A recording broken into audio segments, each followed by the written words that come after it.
हम बेकार हैं, इसीलिए 23 दफे हमने जाके IMF को भीख मांगना पड़ा, कहा मदद करो। भाई जब 23 दफे आप जाते हैं एक चीज को आप साबित करते हैं कि आप नहीं कर सकते। भारत की इकोनॉमी की जो रिपोर्ट्स आ रही हैं उसमें फॉरेन इन्वेस्टमेंट आ रही है, उनके पास उनकी इकोनॉमी जो है वो ऊपर जा रही है, फॉरेन एक्सचेंज रिजर्व उनके पास है, उनका रुपया तगड़ा हो रहा है। इंडिया जो है जो गोल्डन इरा है, ठीक है जी, स्टार्ट हो चुका है। वो आइडिया ऑफ इंडिया है that is stronger than the Indians, ठीक है जनाब। और उसने कहा कि जो आइडिया ऑफ पाकिस्तान है that is weaker than Pakistanis. India is going to be the second biggest economy by 2075 and the China will be the number 1 economy and the United States will come as a number 3 economy in the world. So ये मुझे ऐसा लगता है कि ये एक trend change हो रहा है। इंडिया के हवाले से आजकल बातें ये की जा रही हैं कि इंडिया जो है उसका जो गोल्डन इरा है, ठीक है जी, स्टार्ट हो चुका है वो। और इंडिया का जो गोल्डन इरा है वो इंडिया दुनिया की 5th लार्जेस्ट इकोनॉमी है, ठीक है जी। इंडिया दुनिया की 3rd लार्जेस्ट कंट्री है in terms of purchasing power parity, ठीक है जी। इंडिया की जो आबादी है दैट इज़ अबाउट 1.43 बिलियन है। उसके बाद जिसे इतनी ऑलमोस्ट चाइना की है। और ये जो चीज़ें हैं ये बताती हैं कि दुनिया ने इंडिया को समझना शुरू कर दिया। अब ये जो क्वेश्चन है कि क्या जनाब इंडिया का गोल्डन इरा शुरू हो चुका है, इसकी लार्जली डिस्कशन होनी शुरू हो चुकी है। और अभी फॉर एग्जांपल ये चंद्रयान 3 जो है इसका चांद पे जाना अगस्त में पहुंचेगी। इंडिया दुनिया का एक वर्ल्ड्स रिचेस्ट रीजन समझा जा रहा है, ठीक है जनाब। और उनका बड़ा एक हिस्ट्री है, ठीक है। अगर आप माजी में चले जाएं कि इंडिया के को बहुत दफ़ा इन्वेडर्स ने इन्वेड किया, ठीक है। 11वीं सेंचुरी में चले जाएं, फिर ब्रिटिश आ गए 18वीं सेंचुरी में। वो ब्रिटिश जो थे वो इंडिया को सोने की चिड़िया कहते, और ये जो सोने की चिड़िया है वो उनको बड़ी अच्छी लगती थी, इतने बड़े पैसे सन, ठीक है। और जान लगे सारा लुट के भी ले गए। This is what we talk.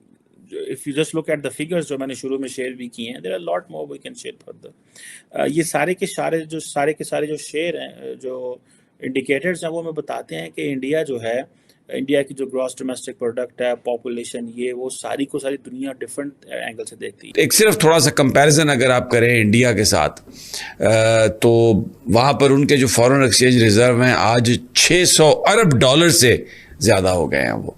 और उनकी जो इकोनॉमी है वो इतनी स्ट्रांग है, सिर्फ पिछले 3 महीने में जो फॉरेन कंपनीज हैं उन्होंने $16 बिलियन की जो इक्विटी है उसमें उन्होंने इन्वेस्ट किया और उसको आए हैं वो उसमें।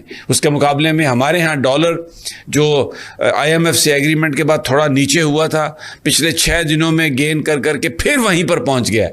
हमारे टोटल फॉरेन एक्सचेंज रिजर्व इतने नहीं हैं जितने, उससे ज़्यादा पिछले 3 महीने में फॉरेन इन्वेस्टमेंट इंडिया में आई है। और पिछले 15 माह में ये हाईएस्ट है उनका कि $600 बिलियन से उनके फॉरेन एक्सचेंज ऊपर चले गए हैं। भारत की इकोनॉमी की जो रिपोर्ट्स आ रही हैं उसमें फॉरेन इन्वेस्टमेंट आ रही है, उनके पास उनकी इकोनॉमी जो है वो ऊपर जा रही है, फॉरेन एक्सचेंज रिजर्व उनके पास है, उनका रुपया तगड़ा हो रहा है। हमारे यहाँ ना हमारा सिस्टम है, ना कोई हमारी क्रेडिबिलिटी है, और ना ही जो हम बात करते हैं ना दुनिया उस पर यकीन करती है, ना हमारे मुल्क के अंदर लोग इन चीज़ों को यकीन करते हैं। केयर टेकर, ये मैंने थोड़ा सा आपको जिक्र सिर्फ कंपैरिजन किया, दोनों मुल्क इकट्ठे ही आज़ाद हुए थे। और एक वक्त था कि जब जर्मनी और चीन भी पाकिस्तान से पैसे लेते थे, लेकिन अभी क्या सूरत हाल हो गई है कि हम कशकोल लेके फिर रहे हैं और कोई इसकी रिस्पॉन्सिबिलिटी लेने के लिए तैयार नहीं है। कौन है इसका रिस्पॉन्सिबल जो आज पाकिस्तान की सूरत हाल है? अभी आप देखें कि इंडिया की पर कैपिटा इनकम बेहतर हुई है, ठीक है। सो बहुत सारे ऐसे फैक्टर्स हैं जो चेंज हुए हैं। और अगर आप देखें कि पावर्टी कम हुई है।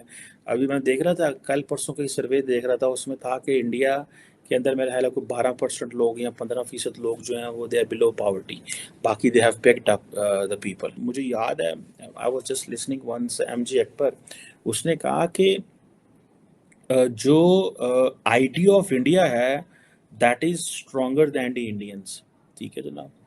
और उसने कहा कि जो आइडिया ऑफ पाकिस्तान है that is weaker than Pakistanis.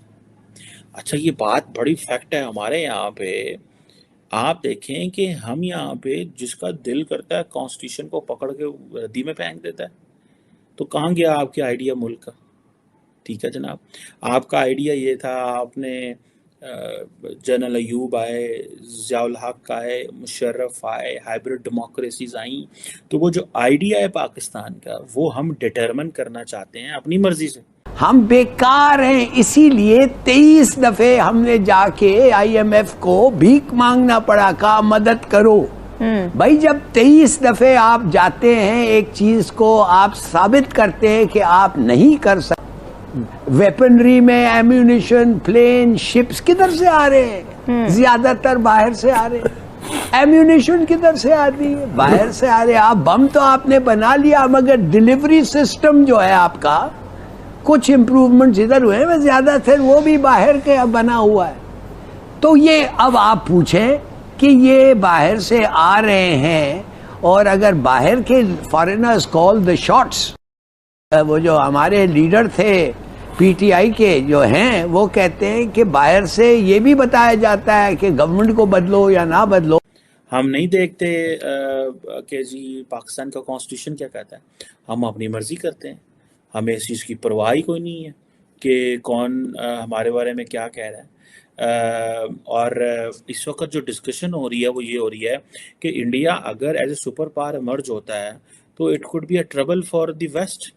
अब क्या इंडिया जो है वो सुपर पावर बनना चाह रहा है? गोल्डमैन सैक्स कह रहा है जी कि 2075 में India will be the second biggest economy. So if this is the story that India is going to be the second biggest economy by 2075 and that China will be the number one economy and the United States will come as a number three economy in the world, so ये मुझे ऐसा लगता है कि ये एक trend change हो रहा है। ठीक है जी, है, और अगले 5 साल they very much important. So this election of 2024 जो है in India, this is a very important election. अगर if the Modi ji wins back तो इट मीन्स कि जो ये एजेंडा इम्प्लीमेंट करें चलेगा, और अगर if this 5 years he comes back तो इट मीन्स कि वो सारा कुछ जो वो कर रहा है उसको सीमेंट करके चला जाएगा, and it will be very difficult for any government which comes उसके बाद वो चीज़ों को चेंज कर सके। और जितनी इंडिया की ट्रेड है उसके अंदर लिबरलाइजेशन जितनी ज़्यादा हो गई है, इंडिया जितना दुनिया में कनेक्ट हो गया हुआ है, ठीक है जी। और वो मैं देख रहा था कि IMF का फोरकास्ट है कि 2023 से 28 तक वो 6% पे ग्रो कर रहे हैं। सो ये आप इमेजिन करें कि अगर वो 6% पे कॉन्टीन्यूसली विद दिस वे वो ग्रो करते जाते हैं, और अगर ये भी बातें जा रही कि अगर 2050 तक इंडिया इसी तरह ही ग्रो करता जाता है 5% पे 6% पे, तो ये it is going to be very very, जिसे कहते हैं ना, ये एक बड़ा मिरेकलस चीज़ होगी। ठीक है, 2020 में जब ये कोविड आया तो इंडिया का वो माइनस में चला गया, लेकिन जैसे ही 2021 शुरू हुआ तो वो क्या जंप मार के जो है वो वापस फिर 7-8% पे गया। किसी अखबार को देखें, किसी न्यूज़पेपर को, किसी जर्नल को देखें, किसी बुक को देखें, किसी थिंक टैंक में जाएं, तो there is a talk of India which is going on, and there is a talk that is there, हमारे सामने हो रही होती है कि हाँ जी भाई इस तरह की चीज़ें पॉसिबल हैं, हो रही हैं। और ऐसे ही तमाम जानकारियों के लिए हमारे वीडियो को लाइक करें, सब्सक्राइब करें और बेल आइकन को दबाना ना भूलें।